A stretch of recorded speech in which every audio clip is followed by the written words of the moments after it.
new Dead Space details got released or peeled back. Uh, EA did something pretty uncharacteristic over the this week. They had a sort of Dead Space reveal, not the reveal they did a month ago, but they sort of showed like early development progress on Dead Space, the remaster or remake.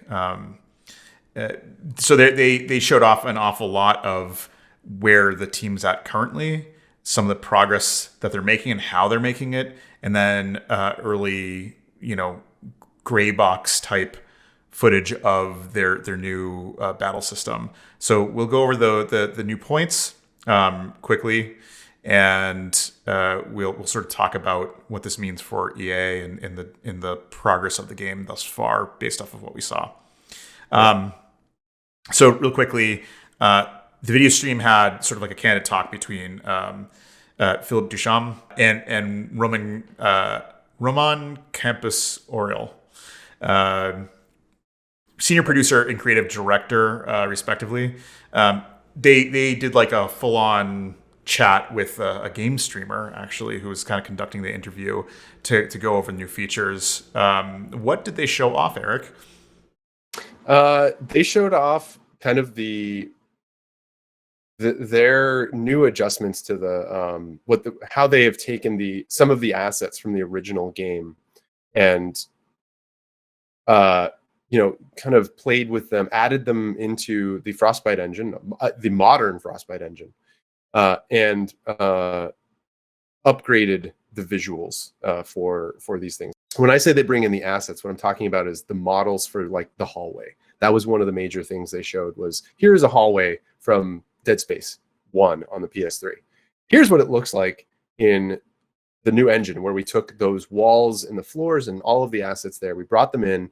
They, expanded them. They added, theoretically, extruded some polygons, made things a lot bit more detailed, upgraded a bunch of textures, threw in modern lighting systems, shaders, and then threw in some volumetric fog and said, okay, here's the experience we have right now. And that's kind of the goal, it sounds like, for what they're doing. Yeah, I'd also like to add that the process that they showed is not a drastically different process than what other game companies go through when they're doing like a full-on remake. They're taking the object files, all the model data, which is cross-compatible with any modern engine, and then they have a team of artists going in and adding extra complexity to the models. The stuff that won't carry over is the shaders. All the shaders have to be redone with like a modern material system, physics-based or physical-based rendering model. All that stuff gets updated, and then all the lights have to get replaced because they use mostly big maps and that sort of thing with the old game, and now we can have more dynamic lighting systems that are more simulations than they are like snapshots of a much higher fidelity render. Yeah, even animated snapshots. They had to have lights flicker and things like that. Yeah. Yep. And then they have volumetric lighting, volumetric fog, and atmospheric conditions, which all help contribute to that sort of feeling that you get or that you like remember back to the atmosphere that was set in the original game. So all this stuff is happening. I think what's kind of interesting is what they're able to show tells me that they're super early in development.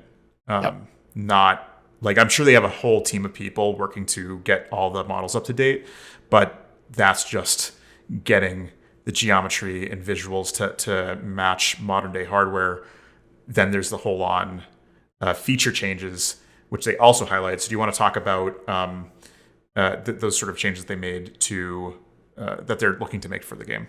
Yeah. So one of the things that they've brought from Dead Space 2, there is the one sequence, at least one sequence, as I recall, it's one sequence in the game where you go through this big drum room and there's no gravity, right? It's at the core of the ship, I think. And you in Dead Space 1, you had to launch yourself from wall to wall. And during that launch, you really didn't have any control. You were just on a vector, a flight path that once you set it, you were done. it was clunky and a little bit confusing and difficult to handle at times. I know I think myself took 2 or 3 times to get through that room. Um, but they did something similar in Dead Space 2 and vastly improved the controls there so that you actually had like little boots that had like jetpacks in them, and you scoot around, and you had you know full six axis or whatever control, and you could rotate yourself and move in different directions. They're backporting that to Dead Space 1, so you'll be able to do that. And it sounds like they're expanding the area of the game where you can use that feature.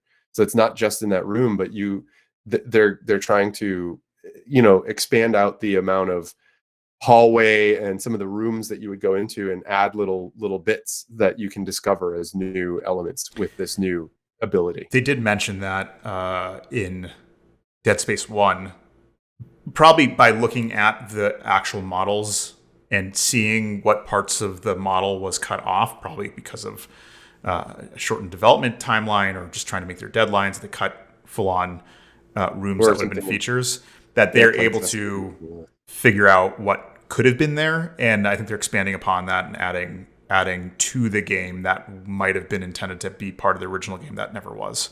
One other system that they showed off was the peeling system, which if anybody who played Dead Space before realized that the plasma cutter, that it basically had 2 modes. It could go vertical, and it basically would cut in a line, or it could turn into like kind of like a blaster type. And so they were saying, hey, we're bringing back the dismemberment system, which is a way that you could target limbs of the necromorphs and start like disabling them, take off their weapons because they had blades in their hands. You could take off their forearm. You didn't want to mobilize. You could take off their legs, that sort of thing. But they said one of the things that they wanted to do was to make the whole experience more visceral, especially with impact weapons, like the secondary fire mechanism for the plasma cutter. So now what they've added is a peeling system that they can do with the next gen, which allows the enemies to be compiled of a skeletal structure and like a muscle structure, meat, I guess, that you can blast off, enemies, arms and legs and chunks of them off as they take damage. They did mention that it adds more possibility to the way that the plasma cutter works. Eric, do you want to go over that? Yeah. So in the past, you'd have, in the original games, you'd had kind of macro zones. If you hit the leg twice, good enough. In this case, you can hit the leg in multiple different locations. And what they're looking to do is the first time you hit the leg, you'll peel away the flesh and reveal the bone. If you hit another area that has flesh still, it will peel away the flesh there. But if you hit the bone, then it'll cut through the bone and knock it off. Yeah, I mean, at the very least, it promises the potential of a deeper battle system, which is either welcomed or we're going to be reviled. But it's cool to see that they are looking at what they can do and add value to. I also think that the sort of investment that they're making in updating systems also speaks to the fact that they may be looking at doing a sequel. Yeah, they did. To that end, they spoke a bit about how they were going to do more work to try to tie in the story that is presented in Dead Space 1 with the story that's come out in Dead Space 2, elements that came out in the anime and in comics. They notably did not mention Dead Space 3. Like tying this whole thing in with the story and having the space to put in these kind of expanded systems. It's not just like, oh, we put a fresh coat of paint on it and we shipped it. It's we're starting to do this more. We have other stuff we want to explore here, and hopefully the gamer population will be on board for playing this again.